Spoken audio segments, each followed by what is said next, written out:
Good morning, good afternoon, good night. I'll give just one more minute for people that are joining.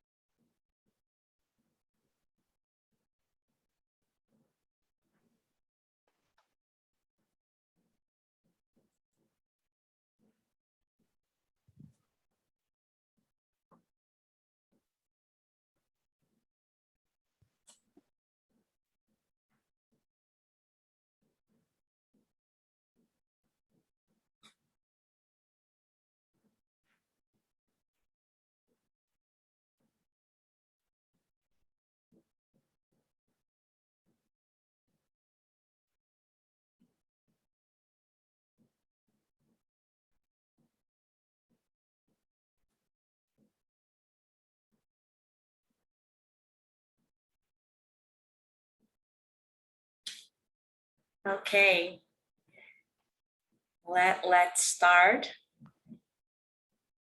Good morning, good afternoon, good night. Thank you for those who have joined promptly today. I'm just going to give an introduction. I'm Marcela Trigo from Rio de Janeiro, Trent Rossi, Brazil. And on behalf of Baker McKenzie and Trent Horsey and our global patent litigation group, I want to welcome you and thank you for those joining today session on patent litigation strategy in the digital technology area with a focus on digital and cloud technologies, protection and enforcement strategies. So as I said, I'm Marcela Trigo. I'm based in Rio de Janeiro and I co-chair our global patent litigation group. And I'm delighted to be hosting the webinar today, together with my Baker McKenzie colleagues from all across the globe today. So we have Bin-Ching Lee, who is a partner in our Shanghai office, Mackenzie Martin, partner in our Dallas office. We have Alexander Heater, partner in our Munich office. And lastly, Helen McPherson, partner at our Sydney office. So moving on the agenda, during the next 60 minutes, you focus on protecting innovative digital and cloud technologies through the use of patents, looking specifically at where and by whom digital and cloud computing technologies are implemented, how those issues impact your strategy for commencing or defending a patent litigation, and then circling back to discuss how these issues can be addressed through patent strategies which maximize the protection for digital technology inventions. Before that, some housekeeping notes. To ask a question, please, I kindly ask you to use the Q&A button at the bottom of the screen. We'll address questions in the end of the presentation if we have time, and if not, we'll go back to you by email. During the session, we'll have 4 polling questions to prompt our CLA and CPD requirements. If you wish to obtain CLA for taking part of today's sessions, please answer all polling questions promptly. Instructions to obtain CLA will be provided in a separate communication after the webinar, along with today's slides and the recording. The US CLA code will also be flashed towards the end of the session. Lastly, virtual session is being recorded. And as most of us are presenting from home, please forgive us from any background noise and doorbells. We're all doing our best in this virtual environment. So again, without further delay, I will just introduce our first polling question. What technology has your company been focusing on? Give you 30 or 40 minutes, seconds, sorry.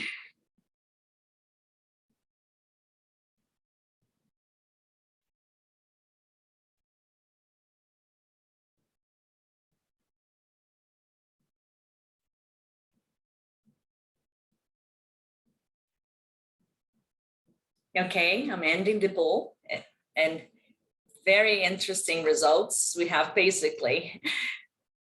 Are you seeing the results? We have basically very mixed results, but 42 related to software. Okay, so without more delay, I'll just give the word to Alex Hitter from our Munich office, who will discuss cross-border issues in Europe and Germany. Thanks, Alex.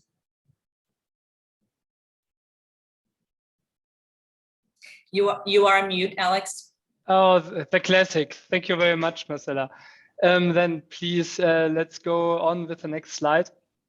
So today we are talking about software patents and how to enforce them. And here, as a first step, I think we should have just a common understanding or basic understanding of the general setup, which is we have a patent. The patent is in force in jurisdiction of choice, typically the one where the patentee expects to find a market. Here, the market represented by the little guys in the right-hand corner. And the patent describing a process with a consecutive order of steps to be executed by some hardware device. Here, the steps being labeled A, B, C, D. This can be like, I don't know, input of data A, some processing, some further processing of that result, communicating it to another system D, whatever. So this is the flow of information and the processing steps being represented. And we have a potentially infringing device which is executing this, this process. And the patent as such, it can include a method claim, like method for computing something comprising the steps of A, B, C, D. Or it could be in addition or in the alternative, a device claim like device for computing something, conducting the computational steps of A, B, C, D. And if we are just looking at one jurisdiction, this is all straightforward and fine. However, next slide. Us now living in the digital world, some problems may arise. Here represented by the cloud. And the problem then would be that maybe a few of the method steps are executed not in directly on the device in the jurisdiction where the patent is in force, your right-hand side, but that they are executed by a further with which the device is in communication. Here the device, we have chosen a smartphone as a picture. Of course, this can be anything. It can be a car, it can be a medical device implanted in a body, communicating through a smartphone, whatever, everything goes. And here, so legally the question arises, what happens if separate steps are performed abroad? Here in the cloud where we don't even know where the actual server is. I mean, with modern cloud services, this could change in an instant, depending on Amazon or Microsoft. So whoever is the cloud host, yeah, on their algorithms, it can be one territory in the 1 second, and it can be a server in a completely different jurisdiction the very next second. And here we are running into a problem. The problem is the principle of territoriality, which in general says that in order for a patent to be infringed, that the method steps must be conducted, must be performed in the jurisdiction where the patent is in force. And next slide, please. Now, looking at this from a German perspective, the question of attributing action arises. Yeah, in how far can steps which are conducted abroad be somehow be attributed to Germany, to the German territory, to a user doing this in Germany, so that yet, at least from a legal point of view, you have all steps being conducted in Germany. Here in Germany, we do not have a consistent legal doctrine answering this. What we have is a set of separate case-by-case decisions, which you could think of as a toolbox. Sometimes you have the right tool in your hand. Sometimes you have to combine tools. Sometimes you need to use a pair of scissors to hammer a nail into the wall. However, here, as to this toolbox, I have chosen 3 decisions which I would like to allude to for giving an overview on how German courts do approach this issue of cross-border usage or cross-border execution of such software claims. The first decision is depicted here in the first row of method steps, where A, B, and C is conducted abroad, but the last method step is conducted in Germany. And here we have a little bit older decision from the Higher Regional Court Düsseldorf called Prepaid Cards 2, where the court ruled that if the last step is conducted in Germany, and if it can be said that the last step makes use of what has happened prior, because it's somehow using the result of this or whatever, then in such a situation, the prior steps are attributed to the last one, and we have full patent infringement in Germany. I said it is a decision from the Higher Regional Court Düsseldorf. However, I think it's fair to say that this scenario, that the handling of this scenario, that this is settled case law now. Then next question arises, what happens if it's the other way around? If the bottom line, the first method steps, here A and B, are conducted in Germany and the last ones happen somewhere abroad. And here we have a very interesting newer decision from the District Court Düsseldorf, where the court also found a way to argue infringement. Here, in order to explain the reasons, in order to understand the reasons of the court, it makes sense to take a little deeper look into decision and into the method which was at stake there. It was a method for testing the vision of the human. You know, you need a new pair of glasses, and your eyes, your eye strength needs to be assessed. And then typically you go to a doctor and have this exchange of glasses, different lenses, and at the end, you know your results. However, here, the solution of the patent was to display to a user a sequence of graphic objects on the screen and performed some tests. And then the user was recorded, and this happened in Germany. And then the recording was sent to a server computer abroad, and there some calculation was done. This is then the last or the further method step, calculating a corrective lens prescription. And this has happened abroad.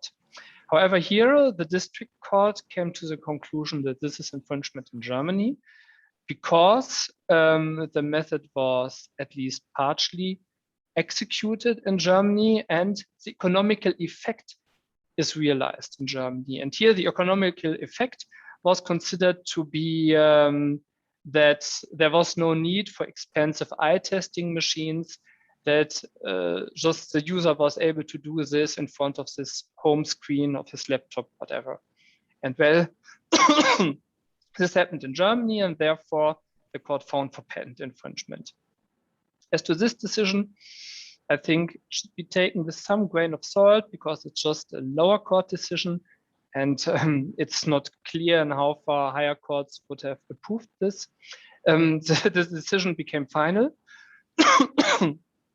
Sorry, the parties have settled. So, well, I mean, for the time being, this is the status of the case law in Germany with regard to this setup. But, well, we will need to see how this further develops.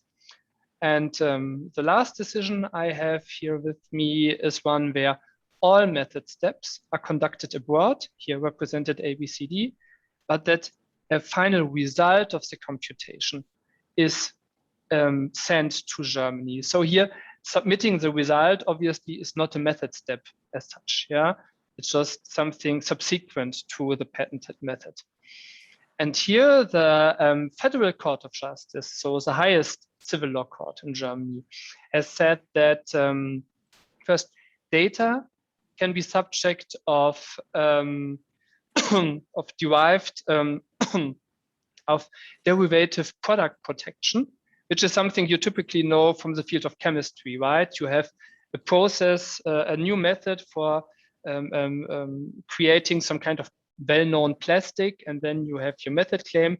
But the plastic directly being produced from the method also is subject of the method claim. This is the situation in Germany, and the court found that data can also be a product in the sense of derivative product protection. But not any data. The data needs to be somehow specified. And here the court ruled that in order to benefit from derivative protection, the data must be shaped or structured in a way that the data as such incorporates the patented invention. In this specific case, this was about gene testing, so no software case. It was some gene testing, and which was conducted abroad, and the result, test positive or negative, was imported, and there the court said, no, this is not sufficient for derivative product protection. But in a lengthy obiter dictum, the court explained that, for example, in the field of audio or video coding, where the encoding method leads to a data file which incorporates the idea of the invention, because it's compressed, it's smaller, more efficient, or whatever. That in such a case, the court would agree and say this is patent infringement then in Germany, even if the coding is done completely abroad. And well, with this being said, I hand over to Helen. Thank you, Alex. So how would these two scenarios play out in Australia? With the first scenario that you can see on screen, to my knowledge, this scenario hasn't actually been, also it has been raised in at least a couple of patent cases in Australia, but we're yet to have a judgment ruling on patent infringement in such a scenario. In my view, whether a method claim where some of the steps are performed within Australia and other steps are performed offshore will infringe an Australian method patent will come down to an application of both Australian patent law and private international law principles, requiring the Australian court to consider, first, what connection the parties, the subject matter and the relief sought have with Australia. Secondly, whether the infringement can be said to have occurred in Australia. And thirdly, what is the significance or substantiality of the steps performed in Australia versus offshore, and whether any harm, for example, in terms of monetary damage, occurs in Australia. So similar sort of issues that have cropped up in the German cases that Alex has just discussed. Now, in relation to the second and third factors I've just mentioned, it will be relevant what are the acts of exploitation, which if done without the patentee's authorisation will infringe an Australian patent. Notably, the acts of exploitation are defined inclusively in the Australian Patents Act. So it's going to be interesting to see whether parties will seek to rely on that inclusive nature of the definition to seek to expand the reach of the Australian patent law to capture a situation where some of the steps of a method patent claim are performed within Australia and other steps are performed offshore, and what would be the Australian court's response to such a submission. Now, the intersection between intellectual property and private international law has become increasingly important, given the increasingly global nature of digital technologies and the systems that are based upon those technologies. And here I just wanted to briefly mention the very recent Kyoto guidelines on intellectual property and private international law. Article 5 of these 2020 Kyoto guidelines provide that in a case of an alleged infringement, a person can be sued or may be sued in two locations. The first location, being the courts of the states where the alleged infringer has acted to initiate or further the alleged infringement. Here, what the Kyoto guidelines say is that the court's jurisdiction to award remedies arising from those acts should be territorially unlimited. And the second location is in the courts of the states where the infringement may have caused direct substantial harm, unless it could not be anticipated that the infringement would cause that harm there. And here the Kyoto guidelines have said that the court's jurisdiction should be territorially limited to the state in which the court is situated. Now, the guidelines are designed to guide the interpretation and reform of national legislation and international instruments, and to also be a useful guide for courts. The Kyoto guidelines have not yet been enacted in any form into Australian law, so they don't represent the law in Australia, but they are something to which an Australian court could turn for guidance on this sort of scenario. Turning to the second scenario, which is on the next slide. The second scenario has been considered by Australian courts, both in the context of where the result of the patented method conducted overseas is a physical product and where the result is in the form of data or information. And similarly to the German situation, this has been considered not in the area of digital technologies, but more in the area of pharmaceuticals and also diagnostic methods, where the outcome of the diagnostic method is information for the patient. What the courts in Australia have said is that it is the act of importation that is the infringement. This is because you've done an prohibited act, being the importation in respect of the product produced by the patented method. However, the courts in Australia have then gone on to distinguish between a result which is a physical product and a result which is data or information. Now, for a patent, where it's a physical product, that is an infringement of the method patent. But for the latter, where you're importing the information, that does not infringe the method patent, because while the information or data is the result of the process, data isn't considered to be a product in the patent sense in Australia. The Australian Federal Court has actually said that to consider data a product would be to extend patent protection to information which could not itself constitute patentable subject matter. So this is obviously a particularly important distinction for the scenario we are talking about here, where the result is likely to be substantially or entirely in the form of data. So it will obviously be necessary to keep this distinction in mind when drafting patent applications for this type of technology.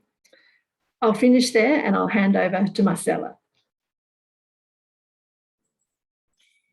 Thank you very much, Helen. Very interesting. So I'll now give the Brazilian perspective to those two scenarios. And I have to start by saying that Brazil is still crawling in patent law. So we unfortunately don't have sophisticated case law dealing with all the scenarios. So I'll start by saying what we have in the law, because Brazil is a civil law country.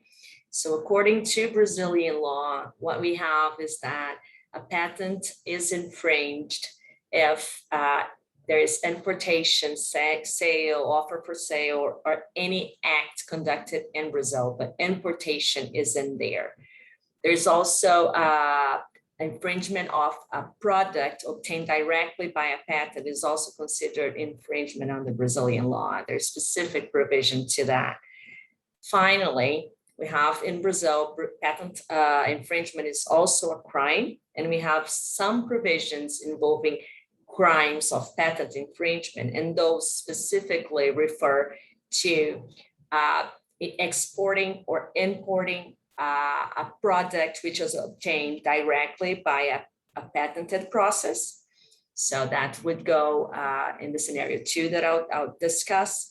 And also in the provisions related to crimes, there's also a provision dealing with contributory infringement and inducement. And these are quite broad provisions that are normally used in this kind of cases to really have an assertion that even if some steps of a method claim or a process claim are being implemented outside Brazil, there would still be infringement, at least by contribution.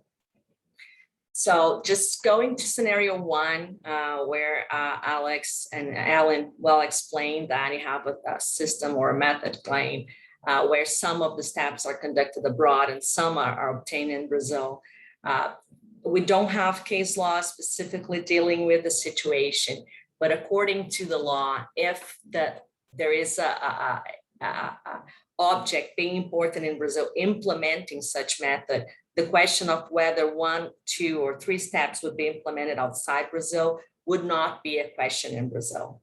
Another aspect is that in Brazil, infringement of a process patent, there is a shift of the burden of proof. So the alleged infringer is the one to prove that it's not using the process which is protected by the patent.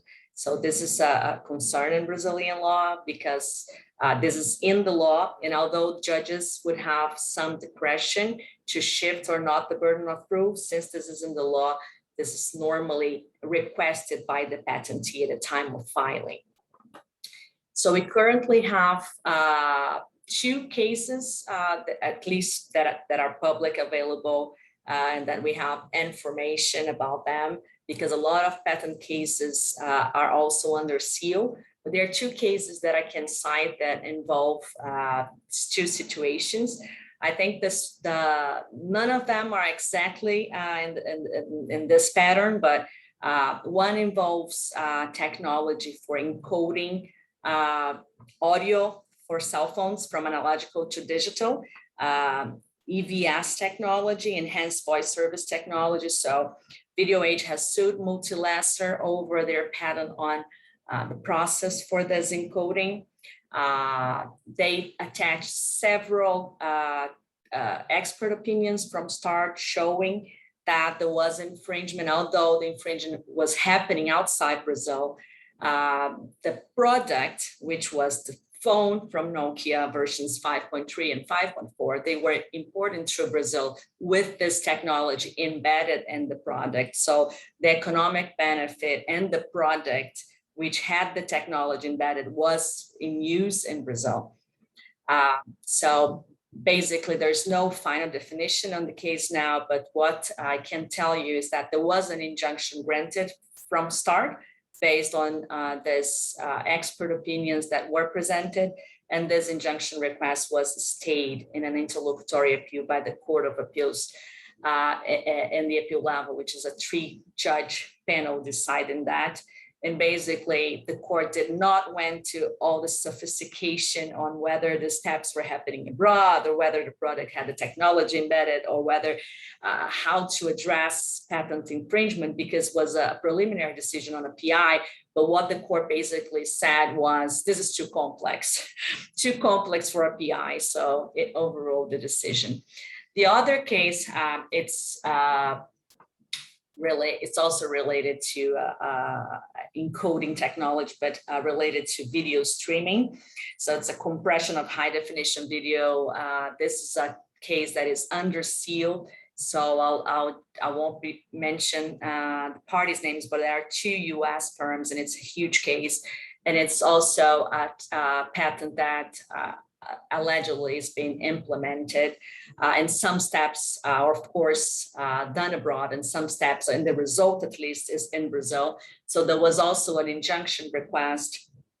This injunction request was initially granted. There were several expert opinions also, and this is very important in Brazilian patent litigation in all fields, not only in the digital field, but also in the pharma field. So we normally will work with several third-party experts from universities to really give a more solid ground for a PI. And the judge granted a PI, but this also was later suspended by the Court of Appeals on appeal level. So I'm just being told that I'm over time. So I'll finalize by saying that 2 words. Expert opinions are very important, especially because Brazilian judges are not very sophisticated, so you have to rely on them. So now I have another pool question before we hand over to McKenzie from the US. So next, oh, actually it's McKenzie and then the pool question. So McKenzie, over to you. Thanks, Marcella. So from a US perspective, we can really consider both scenarios together, because the US law doesn't really make a super meaningful distinction with respect to software in these scenarios. So if we look at the boxes and we consider those to be kind of the software modules, we have really 2 possibilities, especially those that others have touched on as well. So one possibility is that these modules represent software system claims, that there are different system components located at each box. And the other possibility is that these are software method claims, that each box kind of represents a different step in a patented method. If we think about software method claims, the latter scenario, if there are method steps taking place abroad, in either scenario, there's just no infringement under US law with respect to software. And I'll go into that in a few more minutes, but with respect to system claims, it's a bit of a closer question. So let's look into that now. Taking a step back, as others have mentioned, from a general perspective, the United States patent laws are not going to extend beyond the limits of the United States. But there are some exceptions to that, including in the area of software arts. So the US patent law does recognize infringement by an entity who is supplying either all or a substantial portion of components of a patented invention in a manner that would induce the combination of those components outside of the United States in such a manner that if it were a combination taking place in the United States, that it would infringe. And so the question here the courts are often wrangling with is what is really considered to be a substantial portion of the components of a patented invention. And the US Supreme Court has actually weighed in on this issue and has held that a substantial portion here is to be given more of a quantitative analysis rather than a qualitative meaning. And so as a result, a supplier of just a single uncombined component being supplied outside of the United States, that's no risk of infringement. But however, if you're supplying more than one component of a patented invention outside of the United States, there's a potential for liability under US law. The US Appeals Court for the Federal Circuit, and for those of you who are not based in the US, that's our appeals court that deals with patent-related cases. That court has held that these components are not limited to physical components. And so this type of infringement has been extended to source code, not just physical things.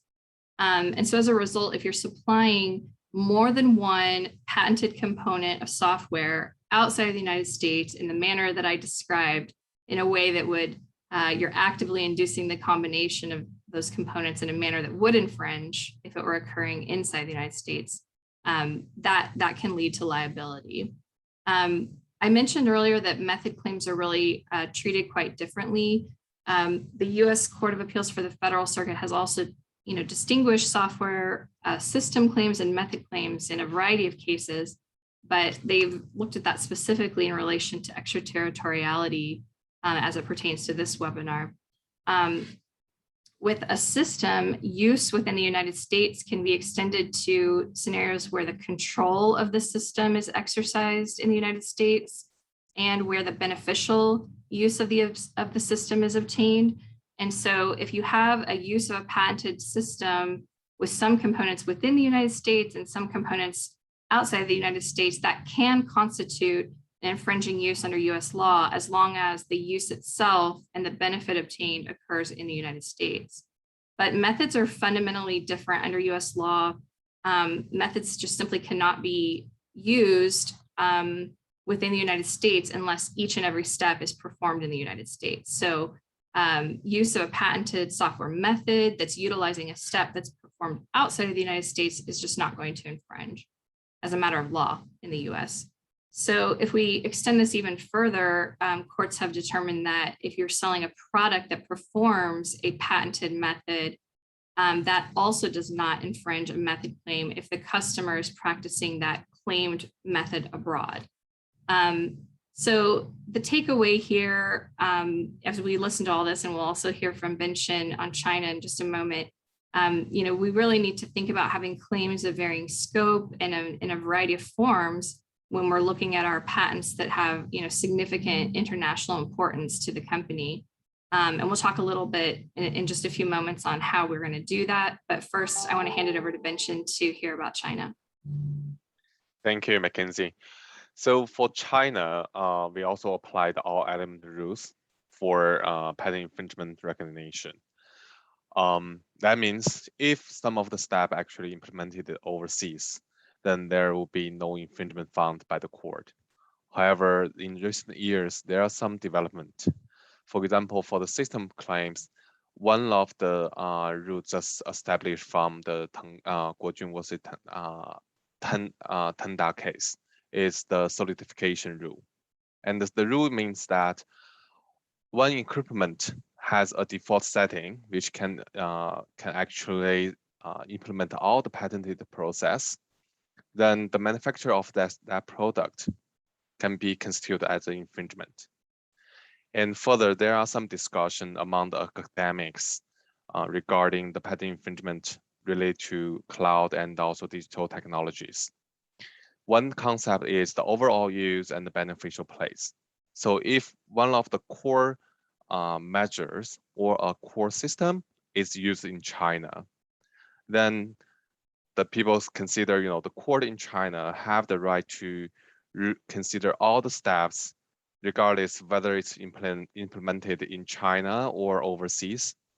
Gonna put in all the consideration for the infringement findings.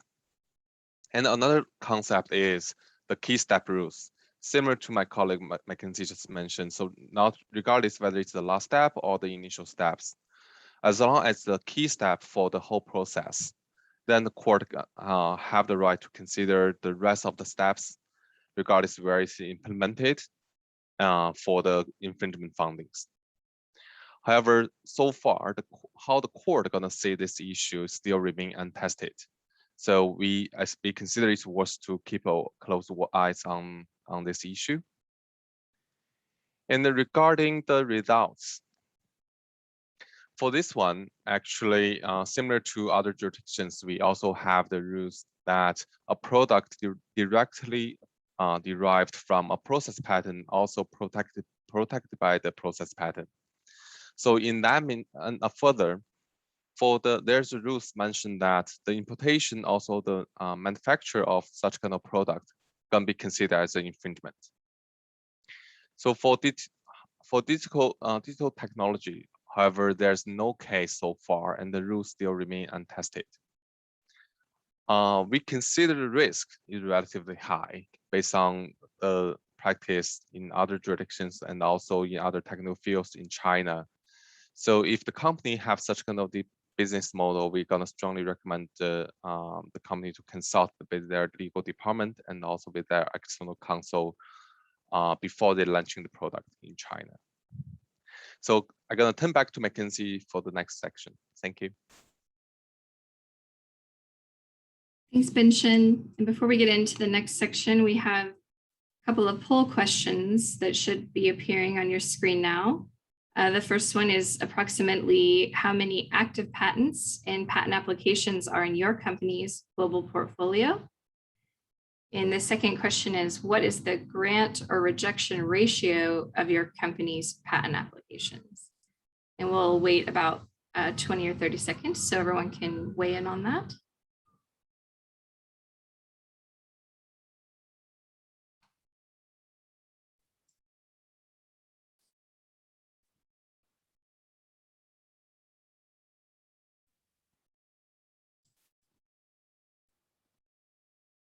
Okay, looks like the answers are slowing down, so we'll go ahead and stop the poll now.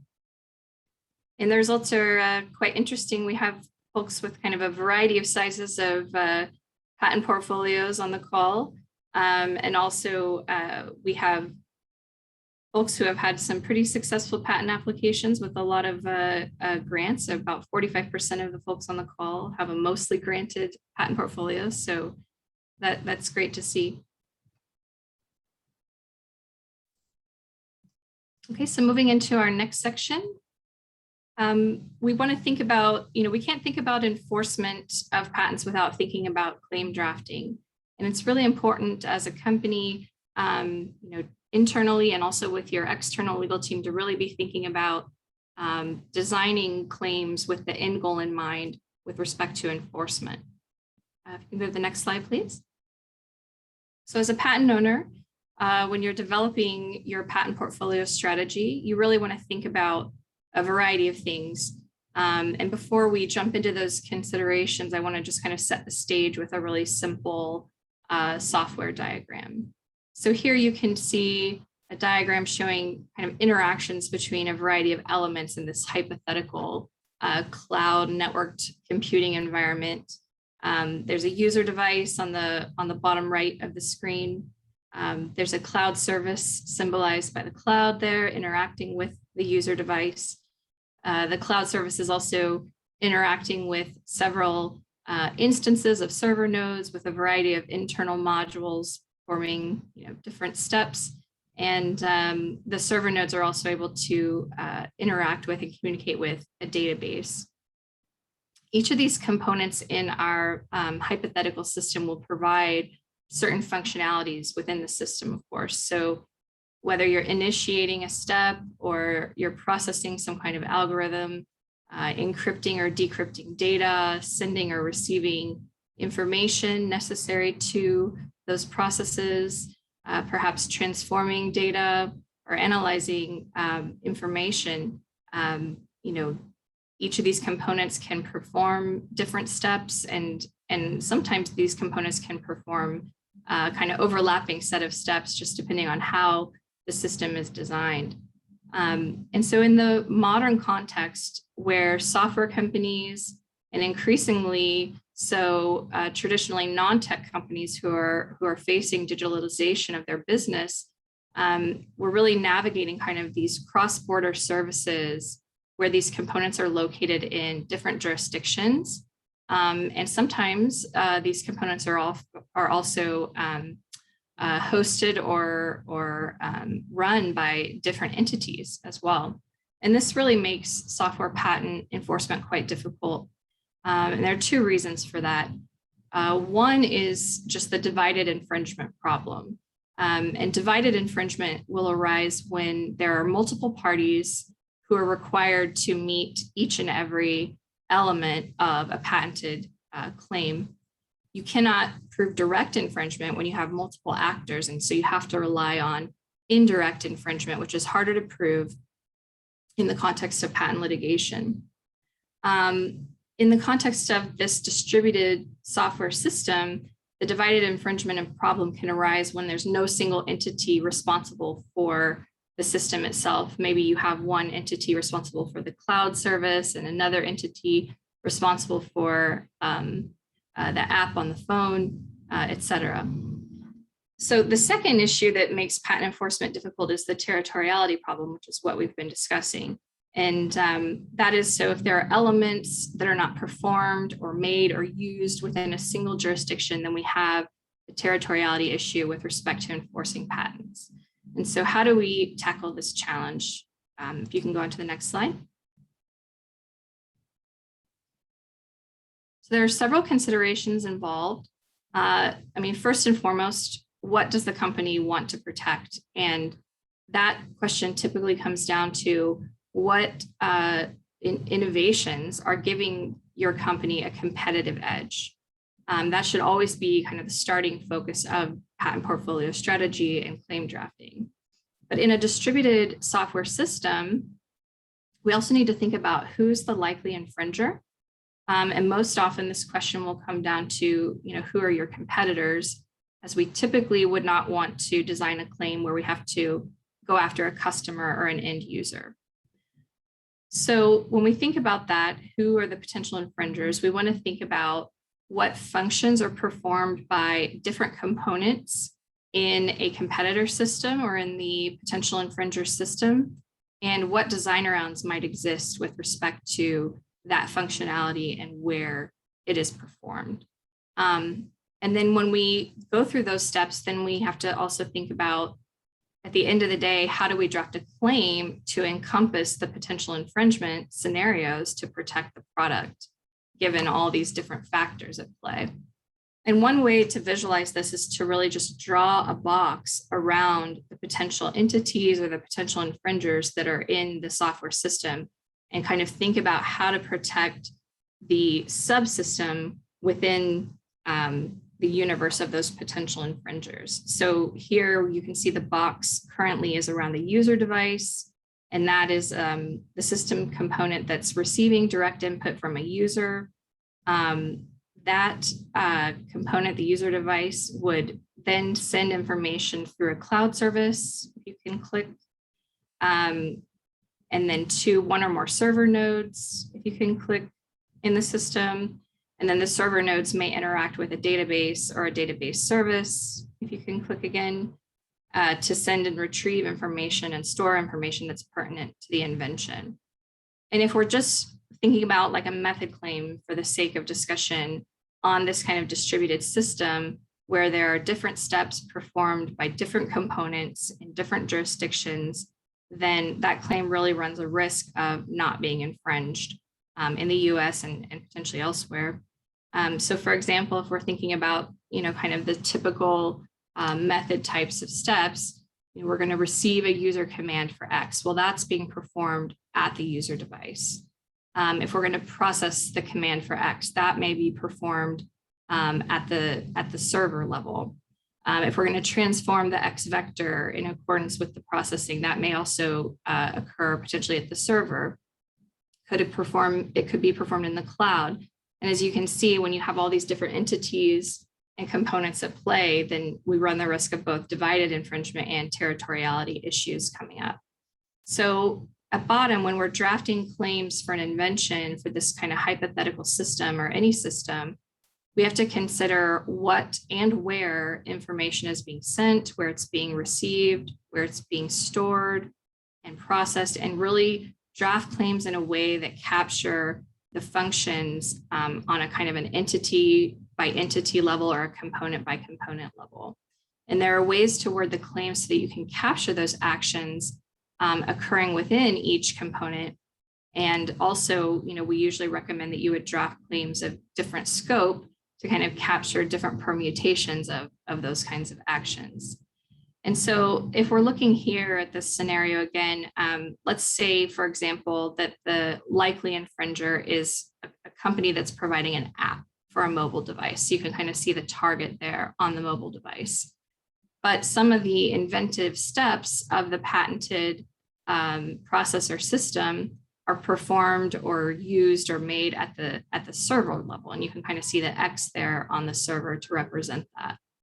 And so when we're thinking about capturing all of these actions and making our claims in a manner that are enforceable at the end of the day, we want to think about, again, as I mentioned, the potential infringer we're focusing on here is at the mobile device level. So we want to think about what actions are performed within that device or within the app on that device, or what actions are potentially initiated by that device or the app, or what processes are leveraged or used by the app after processing occurs elsewhere. And so all of our questions then are going to be focused on this app and its perspective relative to the rest of the system, even though we know that there's an important inventive step that is occurring over here in the server. And so what you want to think about is this app is going to be receiving some kind of user command for this functionality of X. It's going to then initiate some kind of process. So there must be some kind of initiation step where the app is starting the process with respect to X. And the initiating results in some kind of transformation of the X vector in accordance with the processing. And that's a place where we can kind of put in some of the inventive language in a way that doesn't require it to be performed at a certain location, but rather could be something that is just initiated by the app itself, since that's what we're focusing on, and still potentially infringing there. Then the app is going to receive the transformed output and potentially send or present to the user the transformed output. And if you are wording your claims in this manner, through the lens of, or I guess through the perspective of the different potential infringers in the system, then you're able to kind of think about a higher likelihood of catching infringers and being able to enforce those claims. Now, the hypothetical that we've given, as I mentioned, is very simplified, and even the language I gave there in terms of examples that purely focuses on the isolated issues of territoriality and divided infringement. Of course, with software claims, special attention must also be given to kind of the abstract nature of the claims and whether or not those particular steps are patentable. From a subject matter perspective, which is really the topic for an entirely different webinar, but I just wanted to mention that, obviously these claims are simplified just for purposes of illustration here.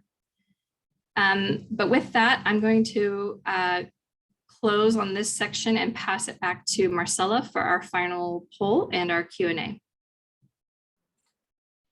Thanks, McKenzie. So I think the poll is already in the screen. Has your company initiated or encountered any patent litigation involving cloud AI or other emerging digital technologies? I'm going to give you a few seconds.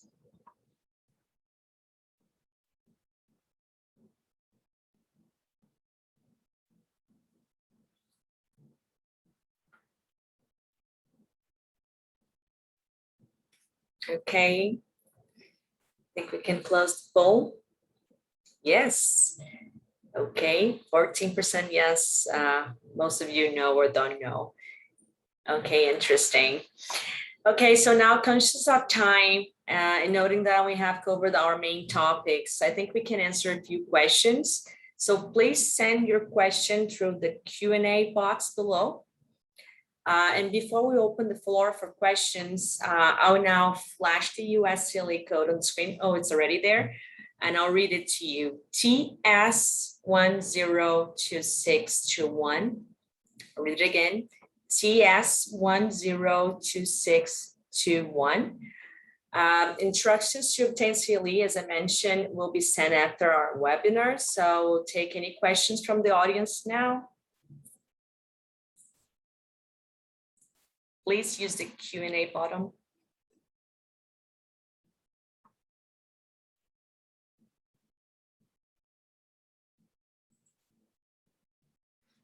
You see, no open questions. Let me wait a little bit more. Okay, so we have one question. Thanks everyone for submitting questions. I will direct this one to Binchen. Binchen, do you think that there should be a legislative change at the jurisdictional level to make clear to the reach of each jurisdiction's patent laws? Thanks, Marcella. That's a very good question. I think speak for China, I think in short term, no, unlikely. In our system, usually the court are a little bit reluctant to issue any new regulations or new interpretations regarding the law. So they're gonna start with a trial case and set up some precedent cases first. And once the sample is sufficient, then they're gonna come up with a general rule to regulate this area. And later on, there might be further, legislation change on the patent law. But I think in short term, we will see cases. We may see cases to address these specific issues. Thank you. Thanks, Binchen. Helen, McKenzie, Alex, any comments from your sides? Well, I mean, of course, it would be great to have some guidance here because, as I mentioned, from a German point of view, there are decisions, but then, there are lower court decisions, and it's unclear in how far higher courts would just apply the same standard. However, this kind of discussion, typically in Germany, the legislative bodies leave to the court to decide, just to have parties with real-life cases battle this out and reach and generate new case law, and this way generate new law.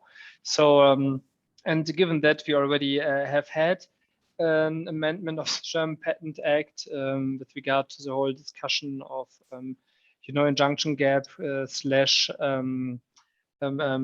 injunction, the question whether always there should be an injunction or whether there should be some discretion. So we already had a reform of the Patent Act, and I think it's unlikely that we will see one within the next couple of years. And Marcella,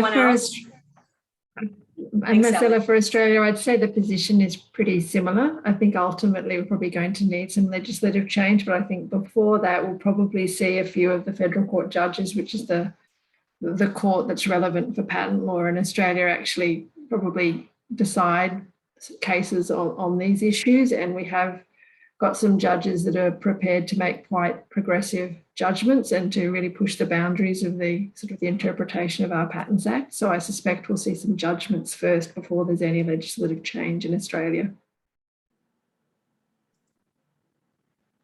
Great. McKenzie, anything else to add? Otherwise, I think. Oh, I was just going to say on the US side, I don't anticipate that there would be a ton of change in this regard. I mean, it's a pretty, litigious environment in terms of software patent litigation. And so I think if anything, there's a lot of pressure on the US side to kind of curb some of that activity. And so, I don't anticipate that we would see a ton of activity on the legislative level, at least with respect to any expansion in that regard. Thank you. So that brings us to a close of the day today. I think it's been a great session. I hope you all watching and listening have found that interesting to you and valuable.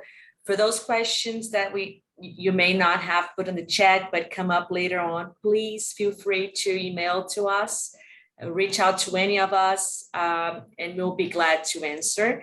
I would like to thank you all of you and our speakers of today. I hope we have addressed your concerns and hope to see you in other webinars. Stay safe and healthy today. Bye-bye, everyone. Thank you. Bye. Bye. Bye, thank you. Thanks.